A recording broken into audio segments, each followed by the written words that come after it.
Assalamualaikum warahmatullahi wabarakatuh. Kami dari kelompok 7 akan mewawancari Ibu Murniwati. Tentang manusia dan peradaban. Menurut Ibu, gimana sih evolusi budaya yang mempengaruhi perkembangan peradaban manusia? Evolusi itu kan perubahan dari awal sampai akhir, tahap demi tahap. Memang panjang tuh ya, perubahannya tuh sangat panjang.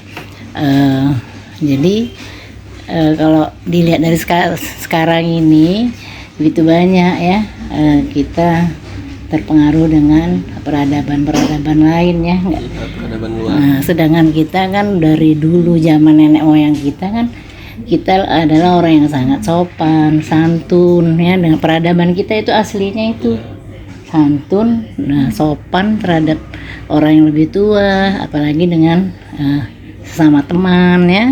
Nah, itu peradaban kita. Kemudian sekarang ini kan sudah banyak kita terpengaruh dengan peradaban luar ya. Terlalu banyak mencontoh ya, apalagi dengan adanya media sosial saat ini ya. Jadi kita banyak terpengaruh, anak-anak muda khususnya yang banyak terpengaruh dengan peradaban luar. Sedangkan kita kan peradaban ini kan ada dua ya. Peradaban yang baik ya, itu lawannya biadab. Biadab tuh ini ya, itu tadi berbuat yang tidak baik, banyak pemerkosaan terhadap anak-anak yang di bawah umur ya. Nah, sebenarnya peradaban kita dari nenek moyang kita dulu nggak ada yang seperti itu. Kita adalah orang yang sangat santun, sopan, punya peradaban yang baik. Apa saja wujud peradaban yang berkembang dalam masyarakat modern? Ya, itu tadi banyak mencontoh peradaban luar ya. Misalnya, tapi sebenarnya kita bisa juga mengambil peradaban luar tuh yang bagus ya, yang produktif kita contoh untuk menambah peradaban kita di tempat kita, untuk pengetahuan kita agar lebih luas lagi pengetahuan kita gitu. Boleh kita mengambil peradaban luar tetapi yang produktif, yang baik ya, dan jangan yang diambil yang tidak baik seperti pergaulan bebas, itu kan tidak baik ya, itu peradaban yang tidak baik. Yang banyak dicontoh sekarang ini. Bagaimana masyarakat adab dapat membentuk suatu peradaban yang baik? Ya itu dari lingkungan ya, dari lingkungan, bagaimana orang tuanya ya, cara mendidik anaknya. Jadi itu salah satu upaya supaya kita punya peradaban yang baik. Kalau orang tua sudah tidak peradabannya tidak baik, tentu dengan sendirinya anaknya juga tidak baik. Kemudian dengan pendidikan yang ada di sekolah, baik di agama juga ya. Nah, itu juga bisa memperoleh suatu peradaban yang baik buat kalangan, terutama kita kalangan anak muda sekarang ini. Kalau tua-tua kan sudah lah ya, sudah lewat. Lalu untuk pertanyaan selanjutnya, untuk dampak positif dan negatif dari globalisasi terhadap peradaban manusia menurut Ibu ini gimana? Yang negatifnya itu tadi saya bilang kan, banyak pergaulan bebas ya, tidak baik untuk dicontoh, itu negatif tuh ya. Kemudian kan sebenarnya ya narkoba, sifat yang tidak santun terhadap orang tua kan adaptasi dari luar kan. Orang tuh manggil orang tua kan nama aja, manggil kakak, abang atau kakak kan nama aja. Kalau di tempat kita kan enggak ya. Kalau usianya lebih jauh umurnya lebih dari kita, pasti kita manggilnya kakak atau abang. Dan ayah kita panggil sesuai dengan peradaban kita, ada ayah, ibu atau apa gitu ya. Kalau di negara barat tuh nggak ada begitu. Ya bisa aja dia seenaknya manggil orang yang lebih tua nama. Dan tuh nanti kalau lewat kan enak aja. Kalau kita kan udah kebiasaan kita ya lewat permisi ya, permisi. Kemudian kalau dikasih pasti kita mengucapkan terima kasih. Itu kan jarang ada di apa peradaban luar. Jadi yang baiknya kita ambil mereka kan kalau orang luar negeri, orang negara barat lah kita contohkan aja nih ya peradaban yang kita ambil nih negara luar lah gitu ya. Itu kan banyak mereka punya ilmu-ilmu yang baik ya, punya kepintarannya itu yang lebih dari kita lagi. Itu aja yang kita ambil. Kalau peradabannya yang tidak baik itu nggak usah kita ambil gitu ya. Jadi itu negatifnya kita nggak usah kita ambil, yang tadi contohnya yang negatif ya. Nah yang produktif itu kita ambil. Jadi peradaban mereka itu ada dua, negatif dan positif. Jadi bisa yang nggak baik ya, itu yang produktif ambil.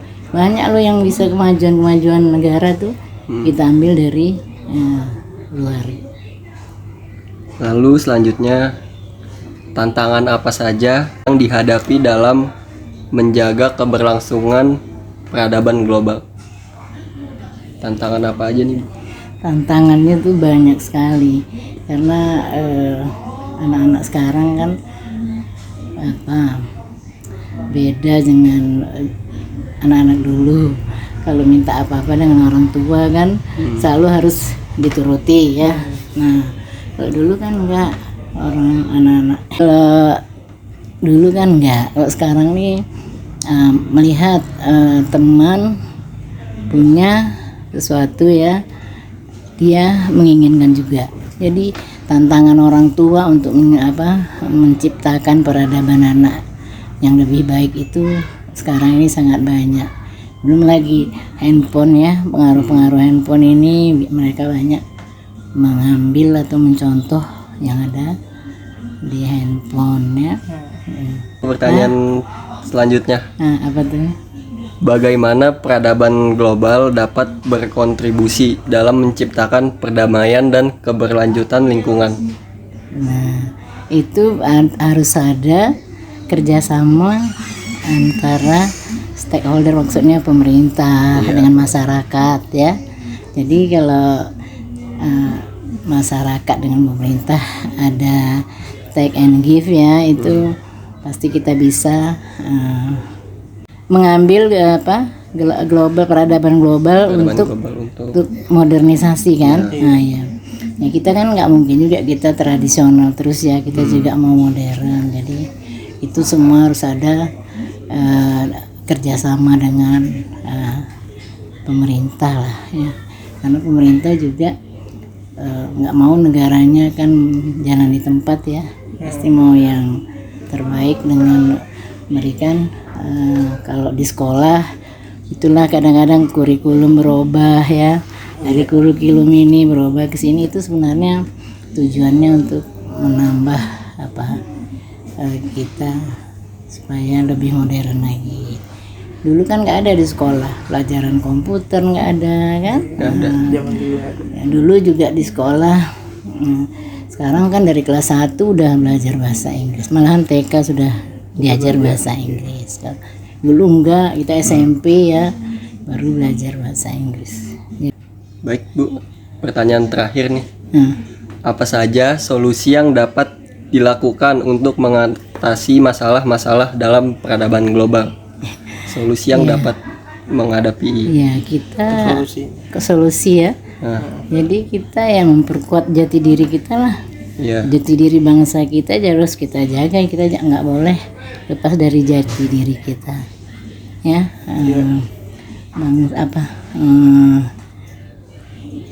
Mempertahankan jati diri bangsa dengan memperkokoh ketahanan nasional ya. Jadi itu tadi memang kita harus kerjasama dengan pemerintah. Ya. Dengan meningkatkan dan anak-anak muda jangan terpaku dengan pelajaran yang ada di sekolah atau di tempat kuliah. Kita lebih banyak membaca ya, sehingga kita memperkokoh jati diri bangsa ya. Dengan kita makin banyak belajar Kan kita kadang-kadang males ya, apalagi ke perpustakaan paling males ya anak-anak sekarang ya. Nah, padahal di situ tuh semua ilmu yang bisa kita peroleh agar kita bisa mempertahankan jati diri bangsa kita. Baik, Bu. Sekian dari kelompok kami. Assalamualaikum warahmatullahi wabarakatuh.